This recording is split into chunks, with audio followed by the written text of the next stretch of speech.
अरे बिहरिया कान का मतलब कानवा सुन कर बेकार। जहाँ एजा बक्सर में भगवान श्री राम आके शिक्षा दीक्षा लिहले। जय बिहार। ठीक है, क्या चल रहा है? दाला पकड़ है, कॉल ब्रेक। आप कान का मतलब कानवा सुन कर बेकार। देखिए जा, हमार नाम रितेश पांडे है, जो करगहर घर है हमार। कितना लोग चिन्हत हुई हैं, कितना लोग ना चिन्हत हुई हैं।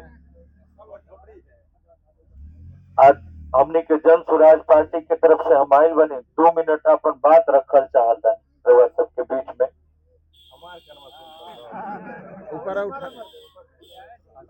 ऐसा ही हो जाओ, बोले के ही बा, बोले के ही बा भैया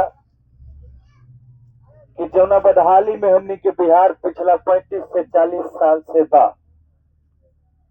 आज से 35 से 40 साल पहले भी बिहार सबसे गरीब राज्य रहे और आजो सबसे गरीब राज्य बा।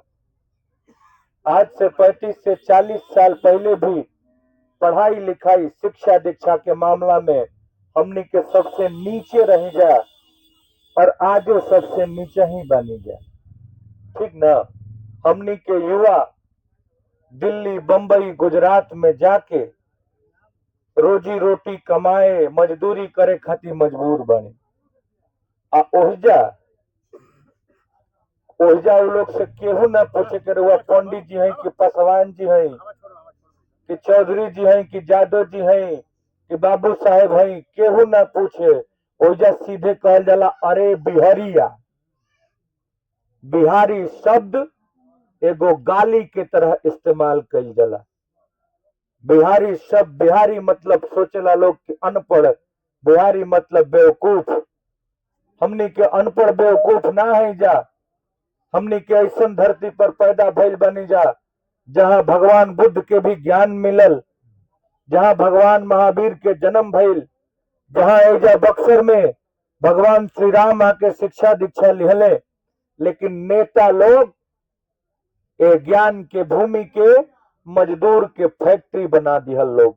ऐसन बात नहीं थे कि गुजरात में गरीब आदमी नहीं खन, वही जो गरीब बाड़न, लेकिन जौना काम के वो 25,000 मांगतवन, हमनी के इतना बदहाली में बनी जा, इतना गरीबी में बनी जा कि वो कमावा 10,000 15,000 में जाके कर देता नहीं जा।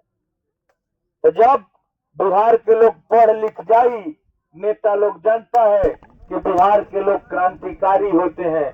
अगर पढ़ लिख जाएंगे तो अपना हक मांगेंगे, अपना अधिकार मांगेंगे। इसलिए हम लोगों को अच्छी शिक्षा आज तक नहीं दी गई, साजिश के तहत। क्योंकि इतना सस्ता में मजदूर कहाँ मिली है।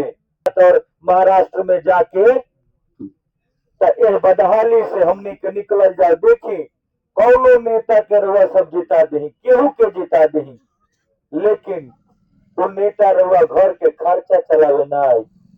घर के खर्चा या तो रुआ चलाई या तो राउर लड़का बड़ हो जाए तो चलाई। आदरणीय प्रशांत जी कह रहे हैं कि इस बार का वोट, इससे पहले आप जो भी देख के वोट दिए दिए, लेकिन इस बार का वोट अपने अपने बच्चों का मुंह देखकर उनके शिक्षा और रोजगार के लिए दीजिए। एक भी बच्चा, लड़का चाहे लड़की, एक भी बच्चा पढ़ लिख कर बढ़िया जगह पहुंच गया, डॉक्टर इंजीनियर बन गया, तो पूरा परिवार का हाथ पकड़कर इस बदहाली और गरीबी से बाहर लेके चला जाएगा। इसीलिए यही निवेदन है कि इस बार का वोट अपने बच्चों के लिए, एक पहले जौन कह के जौन सुन के दिया दिया भुला जाए के, लेकिन इनकी पारी के भैया, इनकी पारी के वोट अपना अपना बच्चा खातिर दी जा, केहू के दी जा, जेकरा के मन बा ओकरा के दी जा। लेकिन सोच ले जा कि रहुआ बच्चा के स्थिति में, बिहार में शिक्षा के स्थिति में के लेके आयल बा। कैसे जहाँ पढ़ाई बा वहां बिल्डिंग नहीं खे, जहाँ बिल्डिंग बा हो जहाँ पढ़ाई नहीं खे, जहाँ मास्टर नहीं खन। कगो खेत हम स्कूल में, सरकारी स्कूल के देखनी है कि रास्ते नहीं खे जाए के खेत में हतना हतना हेल के लड़का जाता और पढ़े खातिर। ए बदहाली से निकल जाओ। ये दिखाता कि कितना सरकार उदासीन बा शिक्षा के प्रति। अगर बताई भैया मकान के नींव कमजोर रही तो मकान कैसन बनी।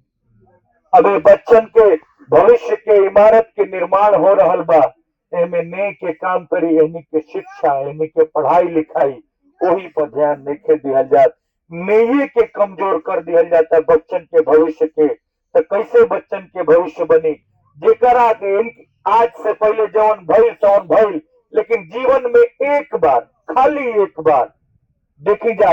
ऐसा बात नहीं थे कि काम नहीं थे भाई, जौना चीज खातिर वह सब वोट दिले बनी जा वो भइल बा। पहले नली गली ना रहे, पूरा एकदम कच्ची रहे, किट किट किट किट भइल रहत रहे। रउआ सब देनी जा कि नली गली बन जाओ, नली गली बनल ना। बिजली ना आवत रहे, कहनी जा हमनी के कि बिजली खातिर वोट दिया तो बिजली आई ना जी, पहले से ज्यादा बिजली आवत ना। लेकिन हमनी के कोनो अपना बच्चन के शिक्षा और रोजगार खातिर वोटे ना देनी जाए। ऐसे हमनी के बिहार में शिक्षा के हालत बा और हमनी के युवा जाके बाहरी कमाए खातिर मजबूर बने। आप देखें अपना घर के अगल बगल देखें, कम से कम 50% बच्चन के न खुद कपड़ा बा देही पर, न गोड़ में चप्पल बा। ये तो हमनी के स्थिति हो गई बा। तो एक बेरी, कम से कम एक बेरी अपना अपना बच्चन के मुंह देख के और बच्चन के रोजी रोजगार और शिक्षा खातिर वोट दी जा। यह बात कहे आयल बनी। रउआ सबसे हाथ जोड़ के निवेदन बा कि एक बार के वोट अपना अपना बच्चा के शिक्षा और रोजगार खातिर दी जा। जय बिहार।